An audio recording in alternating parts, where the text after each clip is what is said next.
Bang bang. Double Bang Company.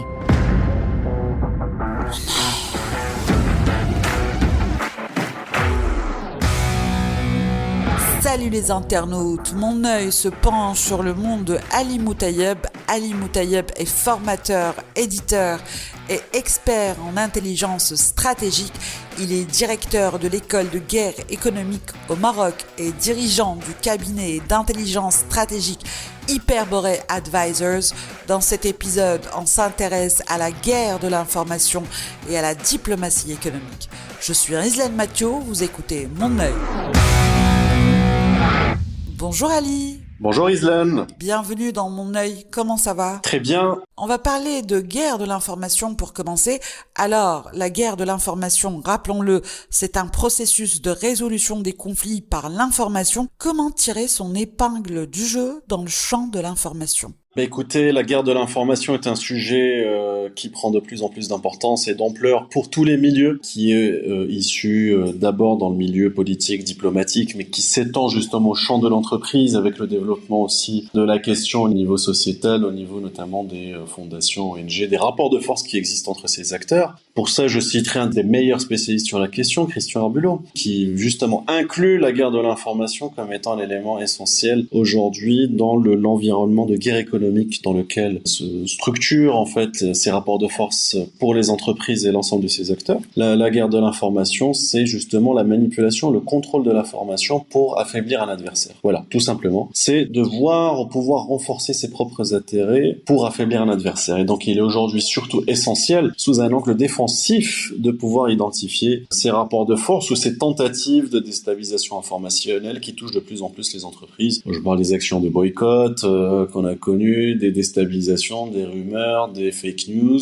tous ces éléments justement des fois on sort du champ de confrontation classique notamment au niveau économique pour partir sur des angles différents au niveau social, RSE qui vont affaiblir et donc en contrepartie pour l'adversaire renforcer ses intérêts dans ce cas-là bien précis. Je dirais que par rapport à la structuration de cette compréhension de cette information en corrélation avec les pratiques de l'intelligence économique, c'est de pouvoir collecter, analyser l'information afin de pouvoir se connaître et connaître les informations stratégiques sur soi, son environnement et notamment ses concurrents, mais aussi pouvoir maîtriser les processus de diffusion de l'information par les actions d'influence dans un cadre bien entendu légal pour ainsi comprendre un peu les perceptions, les comportements des différents acteurs et enfin, très important, pouvoir protéger ses secrets, son information pour éviter qu'un adversaire, une personne mal intentionnée ou un criminel ne puisse les utiliser contre soi, notamment dans les tentatives de déstabilisation informationnelle. Donc en fait, tout commence par l'identification des risques opérationnels des acteurs avant de créer une communication stratégique.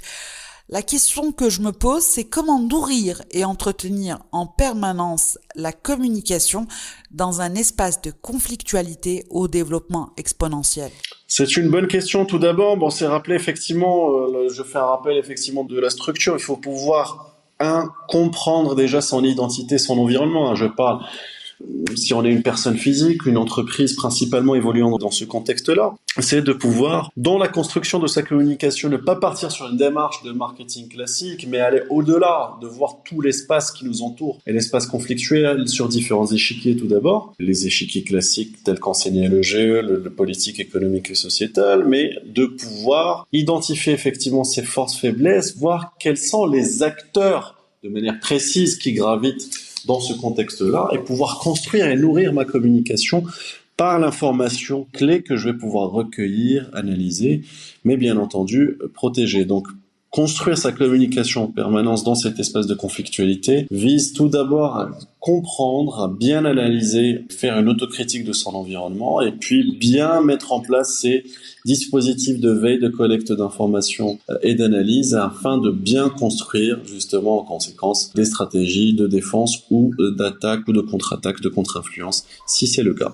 Justement, comment se développent les disciplines de cet espace de conflictualité comme la diplomatie économique ? Alors, concernant le cadre de la diplomatie économique de manière précise, qui est justement aujourd'hui un champ de développement hybride entre le milieu diplomatico-politique ou politico-diplomatique avec le champ économique qui est prédominant aujourd'hui. Ce serait justement dans ce cadre de compréhension, dans cette mise en place de ce dispositif, mais corrélé justement à une stratégie de politique étrangère qui vise à promouvoir les intérêts économiques d'un pays en utilisant les instruments diplomatiques traditionnels tels que les ambassades, consulats, missions économiques, organisations internationales, mais tout en intégrant justement des éléments clés de collecte d'informations, de compréhension de l'intelligence économique avec des objectifs précis, grâce au pouvoir de l'information, de pouvoir promouvoir les exportations, avoir les informations clés pour les négociations d'accords commerciaux, la promotion de l'attractivité du territoire d'un pays, d'une ville ou d'un espace, mais aussi la coopération internationale. Pour cela, dans ce cadre d'extension, il faut être vigilant justement aux tentatives de déstabilisation informationnelle qui arrivent très souvent dans ce contexte. Voilà, si on prend l'angle que vous avez cité, bien précis, celui de la diplomatie économique. La guerre de l'information fait éclater la distinction entre guerre et paix.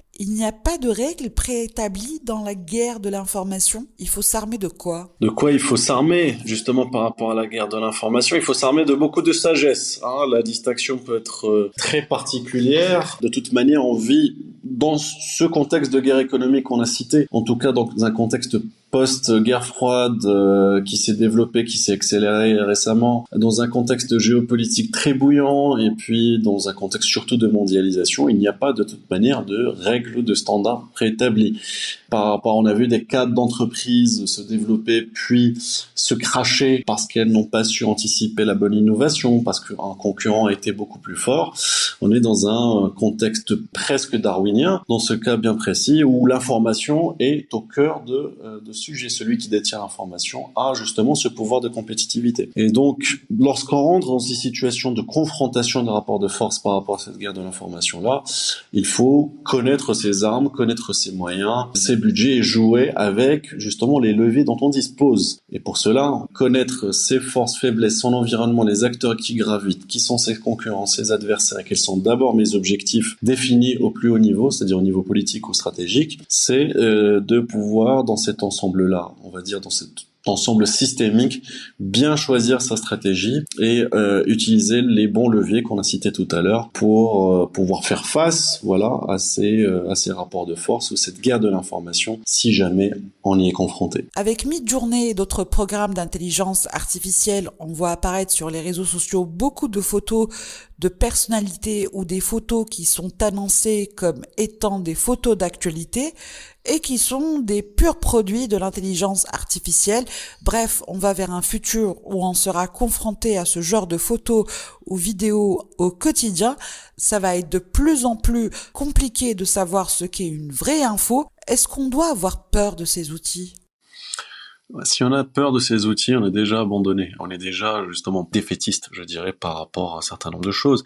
Je viens d'écouter tout à l'heure un faux podcast entièrement construit entre Joe Rogan et Donald Trump, et c'est effrayant de réalisme en fait. Comment discerner le vrai du faux? Quels sont les outils qu'on va devoir développer pour lutter contre les possibles attaques informationnelles? On sera dans la désinformation de plus en plus importante, utilisée soit par des organisations criminelles, soit dans des cadres justement de compétitivité économique ou autre, de propagande. Donc, comment armer, je dirais, notre cerveau de manière cognitive? Comment armer nos entreprises, sensibiliser notre population à faire face à ces tentatives qui vont se développer de plus en plus, où il sera peut-être dans le futur très difficile de discerner le vrai du faux. Comment réagir? Parce que des fois, imaginez, vous avez une vidéo qui passe d'une fausse interview, juste une fausse affirmation d'un politique, d'un chef d'entreprise, qui va allumer de l'huile sur le feu, qui va devenir viral, etc., alors que c'est un faux. Comment réagir, sachant que entre guillemets, on est à l'ère du pathos, de l'émotion, plus que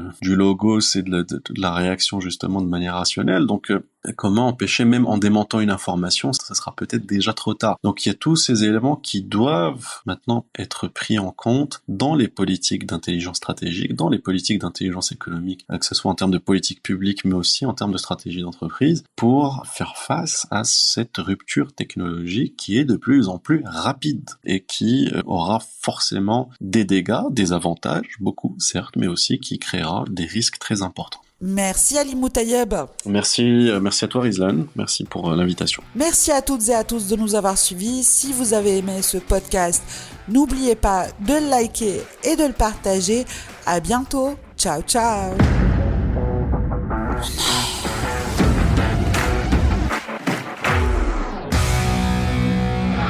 Bang bang. Double Bang Company.